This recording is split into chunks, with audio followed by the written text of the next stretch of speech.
I mean, it's wild. We were talking about it yesterday. You know what would make sense for this NFL season was if the Bears would beat New England on Monday night in Gillette. Yep. Because the way New England was going and the way the Bears were going, like trying to figure it out, are they going to be a team? Are they not going to be a team? They're still below 500, but fucking A, if I'm a Bears fan, shout out to Barrio and Viva Lazito. Oh, yeah. I think, like, you have a lot of promise for what Justin Fields could be, what the offense could be. There was a play last night, AQ, like, as soon as he came in, he said, hey, let me show you something. Justin Fields makes a check. It was supposed to be like a run or whatever. Sees a blitz coming, makes a check, calls a screen. We're fucking out the gate for a touchdown. Yep. Like, that's Justin Fields taking command of the offense, having confidence enough to fucking do it, as opposed to the conversation being, he's trying to figure out how to breathe in big moments, which was happening this season, which is a bit alarming. But, yeah, on this particular play, you go back to the beginning of that thing. AQ pointed this out. I guess we don't have the very, very beginning. But at the very beginning of that play, he sees the blitz coming from Bentley, I believe, on the right side. They kind of come in, and he makes a check like this to his helmet.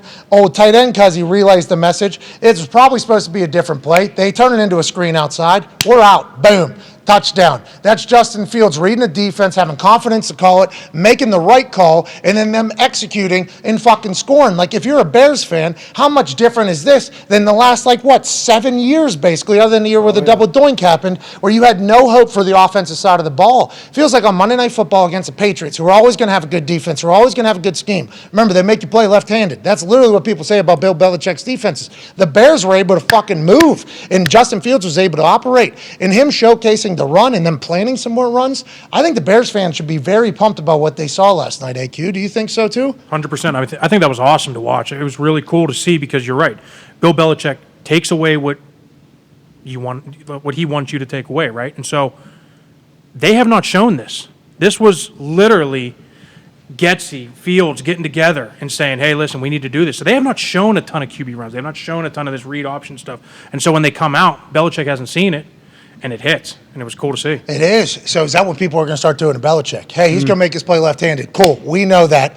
Let's put a whole new fucking game plan in here that might make our team better than it's ever been, and we might use this going forward. If Justin Fields is going to be the runner, and if Justin Fields is going to be the threat that he's going to be, that he showed he could be last night, are you fucking worried there in Green Bay about the fucking Bears? Or the Bears being a problem for you as well? Well, we'll see. I mean, they have the same record as the Packers right now, but hopefully he can stay healthy. But you watched that last night, it is kind of like shades of Robert Griffin before he got hurt. You know, it's like he has great arm talent. I don't know about him, throwing like the... He threw a dart last night, though. There was a fucking... He threw like a javelin last night. It was like, damn, okay, guy's got an absolute hose in it. And he can throw the deep ball, so it's like if you have to account for that, and then also it's like, hey, at any point, whether it's a design run or a scramble, like this guy can get 10 yards, 12 yards anytime he wants. Did you guys stink? Are you guys hurt? Or was it, what do you think it was last night that made you guys look so inept against the Chicago Bears in 2022? I was also told the best D-line ever yesterday, by the way. By who? Oh, by Boston Connor over there. Oh, Boston Connor? Right over there, yep. No guy. This guy? That guy right there. Said the best D-line of all time. What happened? What did happen last night? Aside from Judon, our best D-lineman was out, but they lost their starting center, 2 plays into the goddamn Love game, you, Lucas. so it really doesn't make that big of a difference. That was a sad ride. Yeah. They need not show, what are we doing? Show some respect. Can we get a far angle of him getting carted off and just say, he's getting carted off? Or just let you know. He looked like just a sad man, which, by the way, is getting carted off. It's a terrible time in his existence. Home team only, because the away guys can't even give the thumbs up to the crowd on the way out. Yeah. That's a good moment when a guy for the home team gets injured and he can give like a salute or a thumbs up. You don't get that. Hey, Lucas, we hope you're all right. Hey, sorry about it, man. Peace and peace. Godspeed on the recovery. But, yeah, he's out, and they still were able to do their thing against the Patriots. Yeah, they beat the fuck out of us, and we might stink. We might be middle of the pack, and that's why, I'm so grateful for teams like the Buffalo Bills and the Kansas City Chiefs, because if there weren't those two who are just levels above everybody else in the AFC, it would be heartbreaking right now. For instance, if you're a Bengals fan or a Chargers fan, or you can even probably throw the Ravens in there, having those guys during this era of Josh Allen and Patrick Mahomes is going to be such a bummer for those fan bases, those cities, isn't it? Because they're going to be heartbroken for the next 10 years, and I don't have to be heartbroken anymore because every year I can go in and say, there's no way we're winning the Super Bowl. Realistic expectations. Exactly. And why thing. is that? Because Tom's not there anymore. I don't know because Is we're that seeing, what it is? well, Is that what it is? Is that what it is? Patriots Is have- it because Tom isn't there anymore? Is that why you guys aren't good anymore? Is that why you have no expectations going in? Patriots have the same record as Tom Brady and the Bucks, so I wouldn't say go that far just yet.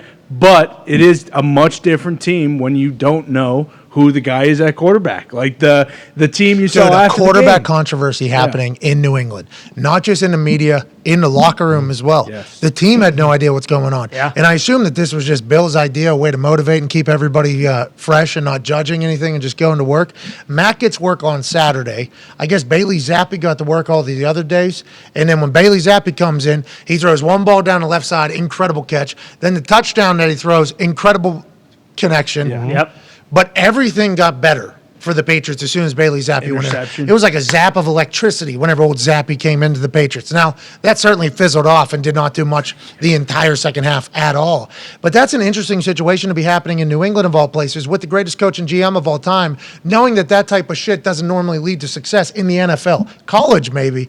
NFL, I don't think a quarterback controversy is a good thing to have in the middle of the season. AQ, your thoughts on it? Not a good thing at all. I mean, you cannot do the platoon system. So if that's their game plan going forward, Which he said it was, right? That's basically what Bill was saying. Was like, Yeah. I was playing all. both gonna get Who knew that? Me. Anybody else? No. Okay. So was it a plan or was it just your idea? Because if it's in your head, did like Matt Patricia, Joe Judge knew that they were gonna be rotating, and is it just after each pick he was going to change back to the other person, and when Zappi did, it was already out of control, so he was like, we already lost. Like what? I don't think I understand at all how he's going to sell what he was thinking, but he doesn't have to sell it. No. He doesn't have to sell it at all. But nonetheless, you don't expect that type of shit to be happening in the New England camp at all. I don't Ever. think, over the last 20 some years. I No, don't think. because also like if Max starts 9 of 10 for 120 some yards and throws a touchdown, like he's not getting benched. He's staying in the game and he's going to continue. It just it makes no sense. Like he got benched because he wasn't playing worth shit. Yeah, well, that's not what Bill said. And is Bill saying that because he might go back to Mac here after how Zappi did, and he has to keep Mac's, moxie. He's Right, got to yeah. keep his level Confidence. of confidence at something, so he goes back in there. I did enjoy a left-hand high five from Mac to Zappi. Yeah. Great. Smiling. Because Mac, from all accounts, right? Everybody likes him. Yeah. Except for that one fake story about Mac not being liked that came from somebody who worked at the stadium or something. Yeah. DM from DM. a random guy to a quote unquote insider. Which could create a dangerous narrative to create out of nowhere, especially with how and what that guy was going through. Yeah. So very interesting that one just went unchecked and let everybody think of, oh, Mac, not a good teammate, even though he is, by all accounts, yeah. right? Everybody absolutely loves the guy. Yeah. I mean, Jacoby Myers came out and said something about Mac working as hard as he could to get back, and then he gets booed. Zappy chance happened. Disgusting. Then he gets back. Yeah, Jacoby said it was disgusting, right? I said it's disgusting. Jacoby said it was ugly, I think. Yeah, You said it's disappointing. disgusting. I- Zappy chance first 3 and out. Yeah. This dude just got back. There's Zappy chance faintly. I thought it was Bailey they were chanting. It was clearly Zappy because of the later chance that I had heard. But as they were going to break, it was a faint.